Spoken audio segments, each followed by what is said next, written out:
ಆಹಾ, ಎಷ್ಟೊಂದು ಬಗೆ ಬಗೆಯ ಆಭರಣಗಳು ಪಳ ಪಳ ಪಳ ಪಳ ಹೊಳಿತಾ ಇದೆ ಅಲ್ಲ. ಎಷ್ಟು ಒಳ್ಳೊಳ್ಳೆ ಡಿಸೈನ್ಸ್ಗಳಿದೆ ಅಲ್ಲ.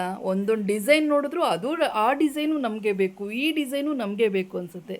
ಸ್ನೇಹಿತರೆ, ಆಷಾಢ ಕಳೀತಾ ಇದೆ, ಶ್ರಾವಣ ಬರ್ತಾ ಇದೆ. ಶ್ರಾವಣ ಅಂದರೆ ಹೆಣ್ಣು ಮಕ್ಕಳ ಹಬ್ಬ.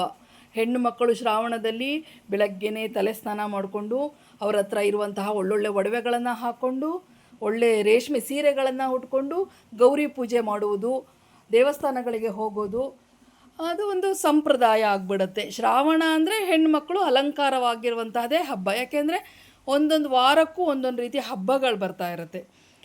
ಹೆಣ್ಮಕ್ಳಿಗೆ ಒಡವೆಗಳನ್ನು ಹಾಕ್ಕೊಳ್ಳೋದು ಒಂದು ಕ್ರೇಜ್, ಅಂದರೆ ಖುಷಿ, ಸಂತೋಷ. ಅದರ ಜೊತೆಗೆ ನನಗೆ ಆ ಡಿಸೈನ್ ಬೇಕು, ಈ ಡಿಸೈನ್ ಬೇಕು ಅಂತ ಹೇಳಿ ಡಿಸೈನ್ಗಳನ್ನು ಹುಡ್ಕೊಳ್ಳೋದು, ಮತ್ತು ಕಟ್ಟಿಂಗ್ಸ್ಗಳನ್ನು ನನಗೆ ತುಂಬ ಶೈನಿಂಗ್ ಇರುವಂಥ ಕಟ್ಟಿಂಗ್ಗಳನ್ನು ಮಾಡಿ, ಅಂಜಲಿ ಕಟ್ಟಿಂಗ್ ಮಾಡಿ, ಬಲ್ಬ್ ಕಟ್ಟಿಂಗ್ ಮಾಡಿ ಏನಾದ್ರು ಹೇಳ್ತಾರಲ್ವಾ. ನಾವು ಹೆಣ್ಣು ಮಕ್ಕಳುಗಳು ಹೇಳಿಬಿಡ್ತೀವಿ, ನಾನು ಅಲ್ಲಿ ನೋಡಿದ್ದೆ ಆ ಥರ ಡಿಸೈನ್ ಇತ್ತು, ಅಷ್ಟು ಶೈನಿಂಗ್ ಇತ್ತು, ಕತ್ತಲಲ್ಲೂ ಸಹ ಹೊಳಿತಾ ಇತ್ತು ಪಳ ಪಳ ಅಂತ ಹೇಳಿ. ನಾನು ಇವ್ರ ಕೊರಳಲ್ಲಿ ನೋಡಿದೆ, ಅದೆಂಥ ಶೈನಿಂಗ್ ರೀ, ಅದೆಂಥ ಕಟ್ಟಿಂಗು, ನೀವು ನನಗೆ ಅಂಥದ್ದೇ ಮಾಡಿಕೊಡಿ, ಏನೇನೆಲ್ಲ ಹೇಳ್ತೀವಿ.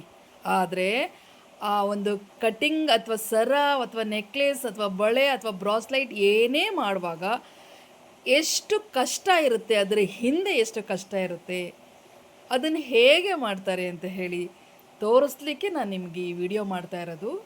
ಸ್ನೇಹಿತರೆ, ಡಿಸೈನ್ಗಳು ಬೇಕಾದಷ್ಟು, ಆದರೆ ಆ ಡಿಸೈನ್ ಮಾಡುವಾಗ ಎಷ್ಟು ರೀತಿಯ ಮಿಷನ್ಗಳನ್ನು ಉಪಯೋಗಿಸ್ತಾರೆ, ಟೂಲ್ಸ್ಗಳನ್ನು ಉಪಯೋಗಿಸ್ತಾರೆ ಅಂತೇಳಿ ನಿಮಗೆ ಗೊತ್ತಿಲ್ಲ ಅಲ್ವಾ. ಬನ್ನಿ, ನನ್ನ ವಿಡಿಯೋದಲ್ಲಿ ಅದೇ ಇದೆ. ಹಿಂದೆ ಕೈಯಲ್ಲೇ ಮಾಡ್ತಾಯಿದ್ರು, ಪ್ರತಿಯೊಂದು ಡಿಸೈನು ಸಹ ಕೈಯಲ್ಲಿ ಮಾಡೋರು. ಅಲ್ಲಿ ಕೆಂಡಗಳನ್ನು ಹಾಕ್ಕೊಂಡು ಊಪ್ಕೊಂಡು ಬಂಗಾರವನ್ನು ಸುಡ್ತಾಯಿದ್ರು. ಬಂಗಾರ ಪಾಲಿಶು ಸಹ ಒಂದು ಬೆಂಕಿ ಹತ್ತಿಸ್ಕೊಂಡು ಅದ್ರ ಮೇಲೆ ಆ್ಯಸಿಡ್ಗಳನ್ನು ಬಟ್ಲುಗಳನ್ನು ಹಿಡ್ಕೊಂಡು ಹಾಕಿ ಎಲ್ಲ ಮಾಡೋರು. ಈಗ ಕೈಯಲ್ಲಿ ಮಾಡುವಂತಹ ಕೆಲಸ ತುಂಬ ಕಡಿಮೆ ಆಗಿದೆ, ಎಲ್ಲ ಮಿಷಿನ್ಗಳಲ್ಲಿ ಮಾಡ್ತಾಯಿದ್ದಾರೆ. ಅಂತಹ ಮಿಷಿನ್ನಲ್ಲಿ ಹೇಗೆ ಬಂಗಾರದ ಒಡವೆಗಳನ್ನು ಮಾಡ್ತಾರೆ, ಜೊತೆಗೆ ಆ ಶೈನಿಂಗ್ ಬರುವಂಥ ಕಟ್ಟಿಂಗ್ಗಳನ್ನು ಹೇಗೆ ಮಾಡ್ತಾರೆ ಅಂತ ನಾನು ನನ್ನ ವಿಡಿಯೋದಲ್ಲಿ ತೋರಿಸಿದ್ದೀನಿ. ಸ್ಟಾರ್ಟಿಂಗಿಂದ ಎಂಡಿಂಗ್ವರೆಗೂ ನೋಡಿದ್ರೆ ನಿಮಗೆ ಕರೆಕ್ಟಾಗಿ ಗೊತ್ತಾಗುತ್ತೆ ಸ್ನೇಹಿತರೆ. ಇದು ಅಪರೂಪದ ವಿಡಿಯೋ. ಯಾಕೆ ಅಂದರೆ ಬಂಗಾರ ಕೆಲಸ ಮಾಡುವಾಗ ಯಾರು ತಮ್ಮ ಹತ್ರ ಯಾರನ್ನು ಹೊರಗಿನವರನ್ನು ಬಿಟ್ಕೊಳ್ಳಲ್ಲ. ಈವನ್ ತಮ್ಮ ಮನೆಯವ್ರನ್ನೂ ಸಹ ತಮ್ಮ ಕೆಲಸ ಮಾಡುವ ಆ ಪೆಟ್ಟಿಗೆ ಮುಂದೆ ಬಿಟ್ಕೊಳ್ಳಲ್ಲ. ಯಾಕೆಂದರೆ ಬಂಗಾರದ ತುಣುಕುಗಳು ಹಾರ್ತಾ ಇರ್ತವೆ ಅಂತ ಹೇಳಿ. ಅಂತಹ ಅಪರೂಪದ ವಿಡಿಯೋ ನನಗಾಗಿ ನನಗೆ ವಿಡಿಯೋ ಮಾಡಲಿಕ್ಕೆ ಅವಕಾಶ ಮಾಡಿಕೊಟ್ಟಿದ್ದಾರೆ. ಅವರಿಗೂ ತುಂಬ ಥ್ಯಾಂಕ್ಸ್ ಹೇಳ್ತಾ, ಈ ವಿಡಿಯೋವನ್ನು ಸ್ಟಾರ್ಟಿಂಗ್ ಬಂಗಾರದ ಎಳೆ ಹೇಗೆ ತಗೊಳ್ತಾರೆ, ಆ ಎಳೆಯಿಂದ ಹೇಗೆ ಬಂಗಾರದ ಒಡವೆಗಳನ್ನು ಮಾಡ್ತಾರೆ, ಆ ಒಡವೆ ಮಾಡಿದ ಮೇಲೆ ಹೇಗೆ ಅದನ್ನು ಬೆಸ್ಗೆ ಹಾಕ್ತಾರೆ, ಬೆಸ್ಗೆ ಹಾಕುವಾಗ ಅದು ಸುಡುತ್ತೆ, ಸುಟ್ಟು ಕಪ್ಪಾಗತ್ತೆ, ಆ ನಂತರ ಅದನ್ನು ಹೇಗೆ ಕೊರೀತಾರೆ, ಅದು ಹಾಗೆ ಕೊರಿಲಿಕ್ಕೆ ಬರಲ್ಲ, ವಜ್ರದ ಬ್ಲೇಡಿನಿಂದಲೇ ಕೊರಿಬೇಕು ಅದನ್ನು. ಆ ಥರ ವಜ್ರದ ಬ್ಲೇಡಿನಿಂದ ಹೇಗೆ ಕೊಯ್ತಾರೆ, ಆ ನಂತರ ಅಪರಂಜಿ ಒಳಗಡೆ ಹೇಗೆ ಅದನ್ನು ಪಾಲಿಷ್ ಆಗ್ತಾರೆ, ಸಂಪೂರ್ಣ ಮಾಹಿತಿ ನನ್ನ ವಿಡಿಯೋದಲ್ಲಿದೆ. ನನ್ನ ವಿಡಿಯೋವನ್ನು ನೋಡಲಿಕ್ಕೂ ಮುಂಚೆ ನನ್ನ ಚಾನಲ್ಗೆ ಯಾರು ಫಸ್ಟ್ ಟೈಮ್ ಬಂದಿದ್ದೀರಾ, ನನ್ನ ವಿಡಿಯೋವನ್ನು ಯಾರು ಹೊಸದಾಗಿ ನೋಡ್ತಾ ಇದ್ದೀರಾ, ದಯವಿಟ್ಟು ಒಂದು ಸಬ್ಸ್ಕ್ರೈಬ್ ಮಾಡ್ಕೊಂಡು ನೋಡಿ, ಲೈಕ್ ಮಾಡಿ, ನಿಮಗೇನು ಅನ್ನಿಸ್ತು ಅಂತ ಕಾಮೆಂಟ್ ಮಾಡಿ, ಗೊತ್ತಿಲ್ಲದವರಿಗೆ ಶೇರ್ ಮಾಡಿ, ಸ್ಕಿಪ್ ಮಾಡಿದೆ ನೋಡಿ ಫ್ರೆಂಡ್ಸ್. ಬಂಗಾರದ ಗಟ್ಟಿಯನ್ನು ಮಿಷಿನ್ನು ತೆಳುವಾಗದ ತಂತಿಯಾಗಿ ಮಾಡಿಕೊಂಡು ಈ ಚೈನನ್ನು ಹೆಣೆಯುತ್ತೆ. ಅಂದರೆ ಈ ಯಾವುದು ನಾವು ಡಿಸೈನ್ ಹೇಳಿರ್ತೀವಿ ಆ ಚೈನನ್ನು ಹೆಣೆಯುತ್ತೆ. ಆ ನಂತರ ಅದನ್ನು ತೆಗೆದು ಪಟ್ಟಿನಲ್ಲಿ ಅದನ್ನು ಅಳವಡಿಸ್ಕೊಂಡು ಮತ್ತೆ ಬೇರೆ ಏನಾದರೂ ಎಕ್ಸ್ಟ್ರಾ ಡಿಸೈನ್ ಇದ್ದರೆ ಅದನ್ನು ಆ ಡಿಸೈನ್ ಕೈನಲ್ಲಿ ಮಾಡ್ತಾರೆ. ಮಿಷಿನ್ ತಂತಿ ಮಾಡ್ಕೊಳ್ಳುತ್ತೆ, ಚೈನನ್ನು ಹೆಣೆಯುತ್ತೆ, ಮತ್ತು ಮೇಲಿನ ಯಾವುದೇ ಡಿಸೈನ್ ಇದ್ದರೂ ಕೈಯಲ್ಲಿ ಮಾಡಿಬಿಟ್ಟು ಈ ಏನು ಬೆಂಕಿನಲ್ಲಿ ಸುಡ್ತಾ ಇದ್ದಾರಲ್ವಾ, ಇದಕ್ಕೆ ಬೆಸಿಗೆ ಹಾಕೋದು ಅಂತ ಹೇಳ್ತಾರೆ. ಬೆಸುಗೆ ಅಂದರೆ ನೀರಿರುತ್ತೆ, ತಾಮ್ರ, ಹಿತ್ತಾಳೆ ಮತ್ತು ಬಂಗಾರದ ನೀರನ್ನು ಮಾಡಿಕೊಂಡು ನಾವು ಹೇಗೆ ಗಮ್ಮನ್ನು ಅಂಟಿಸ್ತೀವಲ್ವಾ, ಆ ಥರ ಬಂಗಾರವನ್ನು ಇಟ್ಬಿಟ್ಟು ಆ ನೀರಿನಲ್ಲಿ ಬೆಸಿತಾರೆ. ಇದಕ್ಕೆ ಬೆಸಿಗೆ ಹಾಕೋದು ಅಂತ ಹೇಳ್ತಾರೆ. ಆ ನಂತರ ಅದನ್ನು ಒಂದು ಗಮ್ಮ ಮೇಲೆ ಅಂಟಿಸ್ಕೊಂಡು ಈಗ ಕಟ್ಟಿಂಗ್ ಶುರು ಮಾಡ್ತಾರೆ ನೋಡಿ. ಈ ಏನು ಮಿಷನ್ ಇದೆಯಲ್ಲ, ಇದು ಡೈಮಂಡ್ ಬ್ಲೇಡ್ ಇರುವಂತಹ ಮಿಷನ್. ವಜ್ರದ ಬ್ಲೇಡನ್ನು ಇದಕ್ಕೆ ಅಳವಡಿಸಿರ್ತಾರೆ. ಹತ್ತಿರದಿಂದ ತೋರಿಸ್ತೀನಿ ನೋಡಿ. ವಜ್ರದ ಬ್ಲೇಡನ್ನು ಇದ್ರ ಮೂತಿನಲ್ಲಿ ಅಳವಡಿಸಿರ್ತಾರೆ. ಅದು ಅಷ್ಟು ಸೂಕ್ಷ್ಮವಾಗಿರುತ್ತೆ ಅದು. ಬರೀ ಕಣ್ಣಿಗೆ ಕಾಣಿಸ್ದೇ ಇರುವಷ್ಟು ಸೂಕ್ಷ್ಮ ಬ್ಲೇಡ್ ತಿರುಗ್ತಾ ಇರುತ್ತೆ. ಅದರಿಂದ ಆ ಬಂಗಾರವನ್ನು ಕಟ್ಟಿಂಗ್ ಮಾಡ್ತಾ ಇರೋದು ಇದು. ಫ್ರೆಂಡ್ಸ್, ಹಾಗೆ ಸೂಕ್ಷ್ಮವಾಗಿ ಗಮನಿಸಿ, ಅಲ್ಲಿ ಕಟಿಂಗ್ ಕಾಣಿಸ್ತಾ ಇದೆ ನೋಡಿ. ಸೆಂಟ್ರಲ್ಲಿ ಸ್ವಲ್ಪ ಶೈನಿಂಗ್ ಹೊಳಿತಾ ಇದೆ ನೋಡಿ.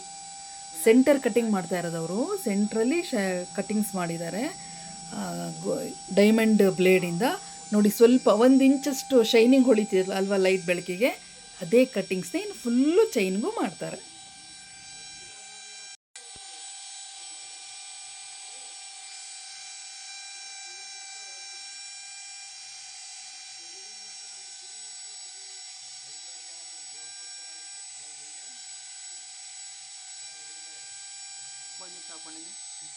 ನಿಮಗೆಲ್ಲ ಒಂದು ಕುತೂಹಲ ಆಗುತ್ತೆ ಅಲ್ವಾ, ಅಷ್ಟು ಸೂಕ್ಷ್ಮವಾಗಿ ಕೆತ್ತನೆ ಮಾಡುವಂತಹ ಆ ಡೈಮಂಡ್ ಬ್ಲೇಡ್ ಹೇಗಿರ್ಬೋದು ಅಂತ ಹೇಳಿ ಅದನ್ನು ಹತ್ತಿರದಿಂದ ತೋರಿಸ್ತಾ ಇದ್ದೀನಿ ನೋಡಿ. ಇದೇ ಅತಿ ಸೂಕ್ಷ್ಮವಾಗಿ ಕೆತ್ತನೆ ಮಾಡುವಂತಹ ಡೈಮಂಡ್ ಬ್ಲೇಡ್. ಎಡ್ಜ್ ತುಂಬ ಸೂಕ್ಷ್ಮವಾಗಿರುತ್ತೆ ನೋಡಿ. ಈ ರಾಡಿಗೆ ಆ ಬ್ಲೇಡನ್ನು ಫಿಕ್ಸ್ ಮಾಡಿರ್ತಾರೆ ನೋಡಿ. ಎಷ್ಟು ಸೂಕ್ಷ್ಮ, ಅದು ತಿರುಗುವಾಗಂತೂ ಕಾಣಿಸೋದೇ ಇಲ್ಲ. ಅಷ್ಟು ಸೂಕ್ಷ್ಮವಾದ ಡೈಮಂಡ್ ಬ್ಲೇಡನ್ನು ಅಲ್ಲಿ ಹಾಕಿರ್ತಾರೆ. ಕಠಿಣವಾದ ವಸ್ತುವನ್ನು ಕಠಿಣದಿಂದಲೇ ಕೊಯ್ಯಬೇಕು ಅಂತ ಹೇಳ್ತಾರಲ್ವಾ, ಹಾಗೆ ಇದು ಸೂಕ್ಷ್ಮತೆಗೆ ಚಿಕ್ಕದಾಗಿ ಡೈಮಂಡ್ ಬ್ಲೇಡ್ ಸೂಕ್ಷ್ಮ ಇರುತ್ತೆ.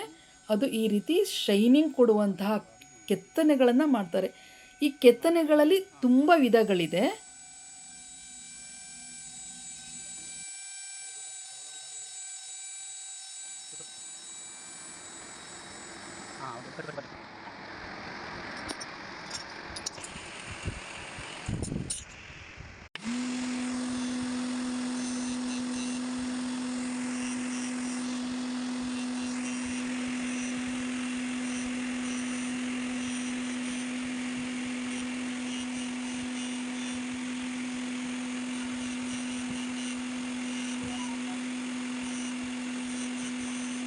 Suku-suku.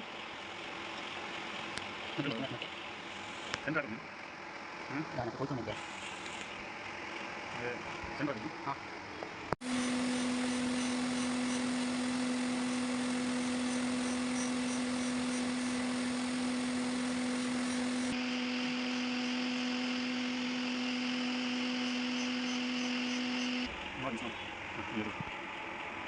Suku-suku.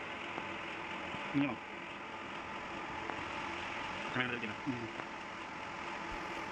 ಈಗ ಬಂಗಾರದ ಗಟ್ಟಿಯಿಂದ ತಂತಿ ಆಯಿತು, ತಂತಿಯಿಂದ ಮಿಷಿನ್ ಚೈನನ್ನು ಮಾಡ್ತು. ಆ ನಂತರ ಅದರ ಮೇಲೆ ಡಿಸೈನ್ಗಳನ್ನು ಮಾಡಲಿಕ್ಕೆ ಕೈಯಿಂದಲೇ ಡಿಸೈನ್ಗಳನ್ನು ಮಾಡಿ ಅದನ್ನು ಬೆಸ್ಗೆ ಹಾಕೋ ಆಯಿತು. ಈಗ ಕಟ್ಟಿಂಗೂ ಆಯಿತು. ಅದನ್ನು ಈಗ ವಾಶ್ ಮಾಡಬೇಕು, ಯಾಕೆಂದರೆ ಅದು ಕಪ್ಪಾಗಿರುತ್ತೆ. ಬೆಸ್ಗೆ ಹಾಕುವಾಗ ಸುಟ್ಟಿರ್ತಾರಲ್ವ, ಅದು ಕಪ್ಪಾಗಿರುತ್ತೆ.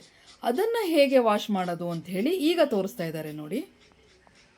ಸ್ನೇಹಿತರೆ, ಬಂಗಾರದ ಯಾವುದೇ ವಸ್ತು ಮಾಡುವಾಗ ಒಬ್ಬನೇ ವ್ಯಕ್ತಿಯಿಂದ ಖಂಡಿತ ಸಾಧ್ಯ ಇಲ್ಲ. ಅದನ್ನು ಹೆಣೆಯುವವರು ಬೇರೆ, ಬೆಸ್ಗೆ ಹಾಕುವವರು ಬೇರೆ, ಅದಕ್ಕೆ ಕಟ್ಟಿಂಗ್ ಮಾಡುವವರು ಬೇರೆ, ಆ ನಂತರ ಅದನ್ನು ವಾಶ್ ಮಾಡಿ ಪಾಲಿಷ್ ಹಾಕುವವರೇ ಬೇರೆ. ಎಷ್ಟು ಜನಗಳ ಕೈಯಲ್ಲಿ ಅದು ಹೋಗಿ ಬಂದು ನಮಗೆ ಒಡವೆಯಾಗಿ ಅದು ತಲುಪುತ್ತೆ ಅಂತೇಳಿ. ಈಗ ನೋಡಿ, ಅದನ್ನು ವಿಮ್ ಲಿಕ್ವಿಡ್ಡಿಂದ ಅದನ್ನು ವಾಶ್ ಮಾಡಿದ್ರು ಬ್ರಷ್ ಹಾಕಿ. ಈಗ ಆ್ಯಸಿಡಲ್ಲಿ ಅದನ್ನು ತೊಳಿತಾ ಇದ್ದಾರೆ. ಆ್ಯಸಿಡಲ್ಲಿ ತೊಳೆದ್ರೆ ಆ ಕಪ್ಪು ಏನಿರುತ್ತೆ ಅದೆಲ್ಲ ಹೋಗುತ್ತೆ ನೋಡಿ. ಇದನ್ನು ಆ್ಯಸಿಡಲ್ಲಿ ತೊಳಿತಾ ಇದ್ದಾರೆ. ಆ್ಯಸಿಡಲ್ಲಿ ತೊಳೆದ ನಂತರ ಅದಕ್ಕೆ ಮತ್ತೆ ಬಂಗಾರದ ಪಾಲಿಷನ್ನು ಹಾಕ್ತಾರೆ. ಬಂಗಾರದ ಒಡವೆನೇ ಹೌದು, ಆದರೆ ಅಪರಂಜಿ ಪ್ಯೂರ್ ಬಂಗಾರ ಅಲ್ವಾ. ಅಪರಂಜಿಗೆ ಯಾವುದೇ 1% ಸಹ ಯಾವುದೇ ಬೇರೆ ಲೋಹ ಸೇರಿರೋಲ್ಲ, ಬೇರೆ ಮೆಟಲ್ ಸೇರಿರಲ್ಲ. ಆದರೆ ಒಡವೆ ಮಾಡುವಾಗ ಅಪರಂಜಿನಲ್ಲಿ ಮಾಡೋಕ್ಕೆ ಬರೋದೇ ಇಲ್ಲ. ಅಪರಂಜಿ ತುಂಬ ಸ್ಮೂತು, ಹಾಗಾಗಿ ಅದಕ್ಕೆ ತಾಮ್ರ ಮತ್ತು ಹಿತ್ತಾಳಿ ಹಾಗೂ ಬೆಳ್ಳಿಯನ್ನು ಮಿಕ್ಸ್ ಮಾಡ್ತಾರೆ. ನಮ್ಮ ಒಂದು ಏನು ಕೆಪಾಸಿಟಿಗೆ ತಕ್ಕಂಗೆ ನಾವು ಮಿಕ್ಸ್ ಮಾಡ್ಬೋದು. ಇಲ್ಲ ನಾವು ತುಂಬಾ ಅಮೌಂಟ್ ಪೇ ಮಾಡ್ತೀವಿ, ನಮಗೆ ಒಳ್ಳೆಯದೇ ಬೇಕು ಅಂದಾಗ ತಾಮ್ರ ಹಾಗೂ ಹಿತ್ತಾಳಿ ಅಥವಾ ಬೆಳ್ಳಿ ಕಡಿಮೆ ಪ್ರಮಾಣದಲ್ಲಿ ಮಾಡ್ತಾರೆ. ಅದಕ್ಕೆ ಟಚ್ ಕೊಡೋದು ಅಂತ ಹೇಳ್ತಾರೆ. ನೀವು ಯಾವುದೇ ಗೋಲ್ಡ್ ಸ್ಮಿತ್ ಹತ್ರ ಹೋಗಿ ಎಷ್ಟು ಟಚಿಂದ ಮಾಡಬೇಕು ಅಂತ ಕೇಳ್ತಾರೆ. 75 ಟಚ್ ಬೇಕಾ, 80 ಟಚ್ ಬೇಕಾ, 88 ಟಚ್ ಬೇಕಾ, 90 ಟಚ್ ಬೇಕಾ, ಅಥವಾ 961 ಬೇಕಾ ಅಂತ ಕೇಳ್ತಾರಲ್ವ, ಅದು ಟಚ್ ಕೊಡೋದು. ಶಾಂಪೂ ನೀರಿಂದ ತೊಳೆದು ಆ್ಯಸಿಡಲ್ಲಿ ಅದ್ದಿದ ಮೇಲೆ ಅದರ ಏನು ಕಲ್ಮಶ ಇರುತ್ತೆ ಕಪ್ಪುದೆಲ್ಲ ಹೋಗುತ್ತೆ. ಆ ನಂತರ ಇದು ಮರದ ಹೊಟ್ಟಲ್ಲಿ ಅದನ್ನು ಕಲಿಸ್ತಾರೆ. ಮರದ ಹೊಟ್ಟಲ್ಲಿ ಕಲಿಸುವ ಕಾರಣ ಇಷ್ಟೇ, ಅದರಲ್ಲಿ ನೀರಿರುತ್ತೆ ಅಲ್ವಾ, ಆ್ಯಸಿಡ್ ನೀರುಗಳಿರುತ್ತೆ ಅಲ್ವಾ, ಆ್ಯಸಿಡ್ ನೀರು ಬಟ್ಟೆಲಲ್ಲಿ ಹೊರಿಸಿದ್ರೆ ಅದು ಪಾಲಿಶು ಹೋಗುತ್ತೆ, ಬಂಗಾರನೂ ಸ್ವಲ್ಪ ಅಷ್ಟು ಕಲ್ಲರಾಗಿ ನೀಟಾಗಿ ನೀರಿನಂಶ ಹೋಗಲ್ಲ. ಆ ನೀರಿನಂಶ ಎಲ್ಲ ಈ ಮರದ ಹೊಟ್ಟಲ್ಲಿ ಕಲಿಸ್ಬಿಟ್ಟು ನೀರಿನಂಶ ಎಲ್ಲ ತೆಗಿತಾರೆ. ನೋಡಿ, ಇದು ಮರದ ಹೊಟ್ಟಿನಲ್ಲಿ ಕಲಿಸ್ತಾ ಇದ್ದಾರೆ ನೋಡಿ ಅಲ್ವಾ. ಈಗೆಲ್ಲ ಫುಲ್ಲು ಕ್ಲೀನ್ ಆಯಿತು, ಪಾಲಿಶ್ ಆಯ್ತು. ಪಾಲಿಶ್ ಇನ್ನೂ ಆಗಲಿಲ್ಲ, ಆ್ಯಸಿಡಲ್ಲಿ ತೊಳೆದಿದ್ದಾರೆ. ಈಗ ಇದನ್ನು ಪಾಲಿಷ್ ಮಾಡಬೇಕು. ಯಾವುದ್ರಲ್ಲಿ ಪಾಲಿಷ್ ಮಾಡ್ತಾರೆ ಗೊತ್ತಾ? ಅಪರಂಜಿಯ ಪುಡಿಯನ್ನು ನೀರಿನಲ್ಲಿ ಕಲಸಿ ಇದಕ್ಕೆ ಪಾಲಿಷ್ ಮಾಡ್ತಾರೆ. ಆ ಪಾಲಿಷ್ ಹೇಗೆ ಮಾಡ್ತಾರೆ ಅಂತಲೂ ಸಹ ನಾನು ನಿಮಗೆ ತೋರಿಸಿದ್ದೀನಿ. ಬನ್ನಿ ಫ್ರೆಂಡ್ಸ್, ಅದನ್ನು ನೋಡೋಣ. ಅಪರಂಜಿ ನೀರಲ್ಲಿ ಪಾಲಿಷ್ ಮಾಡೋದನ್ನು ತೋರಿಸ್ತೀನಿ ಬನ್ನಿ.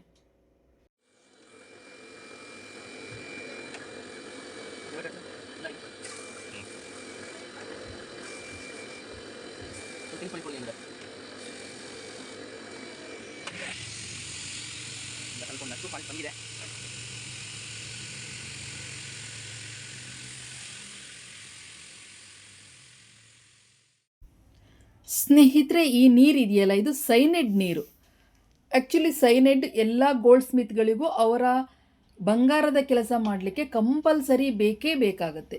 ಯಾಕೆ ಬೇಕಾಗುತ್ತೆ ಅಂದರೆ, ಅದು ಬಂಗಾರವನ್ನು ಕರಗಿಸ್ಲಿಕ್ಕೆ ಸೈನೆಡ್ಡನ್ನು ಉಪಯೋಗಿಸ್ತಾರೆ. ಇದು ಸೈನೆಡ್ ನೀರು. ಈ ಸೈನೆಡ್ ನೀರನ್ನು ಕುದಿಲಿಕ್ಕೆ ಇಡ್ತಾರೆ. ಅಲ್ಲೊಂದು ಕಡ್ಡಿ ಇದೆ ನೋಡಿ, ಒಂದು ಕಡ್ಡಿ ಇವ್ರು ಹಿಡಿದಿದ್ರು. ಈಗ ಅಲ್ಲೊಂದು ಕಡ್ಡಿ ನೀರಲ್ಲಿ ಬಿಟ್ಟಿದ್ದಾರಲ್ಲ, ಅದು ಅಪರಂಜಿಯ ಕಡ್ಡಿ. ಅದು ಎಷ್ಟು ಪರ್ಸೆಂಟ್ ಅಪರಂಜಿ ಅದರಲ್ಲಿ ಮಿಕ್ಸ್ ಮಾಡಬೇಕು ಅಂತೇಳಿ ಆ ಕಡ್ಡಿನ ಅದ್ದುತ್ತಾರೆ. 1 ಇಂಚು 2 ಇಂಚು ಆ ನೀರಲ್ಲಿ ಆ ಕಡ್ಡಿನ ಅದ್ದಿದಾಗ ಕರೆಂಟ್ ಮೂಲಕ ಈ ಕಡ್ಡಿನ ತೊಗೊಂಡು ಅದ್ದುತ್ತಾರೆ. ಆಗ ಅದು ಅಪರಂಜಿ ನೀರಿನಲ್ಲಿ ಮಿಕ್ಸ್ ಆಗಿ ಬಂಗಾರಕ್ಕೆ ಪಾಲಿಷ್ ಕೂರುತ್ತೆ. ಆಗ ಬಂಗಾರ ಪಳಪಳ ಅಂತ ಹೊಳೆಯುತ್ತೆ ನೋಡಿ. ಈಗ ಎಲ್ಲ ಪ್ರೋಸೆಸ್ ಮುಗಿಸ್ಕೊಂಡು ಬಂದಂತಹ ಒಡವೆ ಇದು ಎಷ್ಟು ಶೈನಿಂಗಲ್ಲಿದೆ ನೋಡಿ. ಆ ಕಟ್ಟಿಂಗ್ಸ್ ಆಯಿತು, ವಾಶ್ ಆಯಿತು, ಕೊನೆಗೆ ಕ್ಲೀನಿಂಗ್ ಆಯಿತು, ಆ್ಯಸಿಡಲ್ಲಿ ಕ್ಲೀನ್ ಆಯಿತು, ಕೊನೆಗೆ ಅಪರಂಜಿನಲ್ಲಿ ಪಾಲಿಷ್ ತಗೊಳ್ತು. ಈಗ ಅದು ಹೊಳೆಯುವಂತಹ ಬಂಗಾರ ಆಯಿತು. ಈ ಬಂಗಾರವನ್ನು ಅವರು ನಮಗೆ ಕೊಡ್ತಾರೆ. ನಾವು ಅದನ್ನು ಹಾಕ್ಕೊಂಡು ಎಲ್ಲರೂ ಕೇಳ್ತಾರೆ, ವಾವ್ ಏನು ಸೂಪರಾಗಿದೆ, ಯಾವ ಡಿಸೈನ್ ಇದು, ಇಷ್ಟು ಶೈನಿಂಗಲ್ಲಿ ಇದೆಯಲ್ಲ, ಇಷ್ಟು ಚೆನ್ನಾಗಿದೆಯಲ್ಲ, ಎಲ್ಲಿ ಮಾಡಿಸ್ದೆ, ಈ ಕಟಿಂಗ್ ಹೆಸರೇನು, ನಾನು ಮಾಡಿಸ್ತೀನಿ ಅಂತ ಕೇಳ್ತಾರಲ್ವ. ಹಾಗೆ ಕೇಳೋ ಅಷ್ಟು ಆಗೋಕ್ಕೂ ಮುಂಚೆ ಇಷ್ಟು ಪ್ರೋಸೆಸನ್ನು ಮಾಡಿಕೊಂಡು ಇಷ್ಟು ಪಳಪಳ ಅಂತ ಹೊಳೆಯಂಗಾಗುತ್ತೆ. ಸ್ನೇಹಿತರೆ, ನನ್ನ ವಿಡಿಯೋ ನಿಮಗೆಲ್ಲ ಇಷ್ಟ ಆಯಿತು ಅಲ್ವಾ? ಇದು ಅಪರೂಪದ ವಿಡಿಯೋ. ಯಾಕೆಂದರೆ ಯಾರೂ ಸಹ ಈ ವಿಡಿಯೋ ಮಾಡಲಿಕ್ಕೆ ಬಿಡಲ್ಲ, ಬಂಗಾರದ ತುಣುಕುಗಳ ಹಾರುತ್ತೆ ಅಂಥೇಳಿ ನನಗೆ ಅವಕಾಶ ಸಿಕ್ಕಿದೆ. ಅವರಿಗೂ ತುಂಬ ಥ್ಯಾಂಕ್ಸ್. ವಿಡಿಯೋ ನೋಡಿದ ನಿಮಗೂ ತುಂಬ ಥ್ಯಾಂಕ್ಸ್.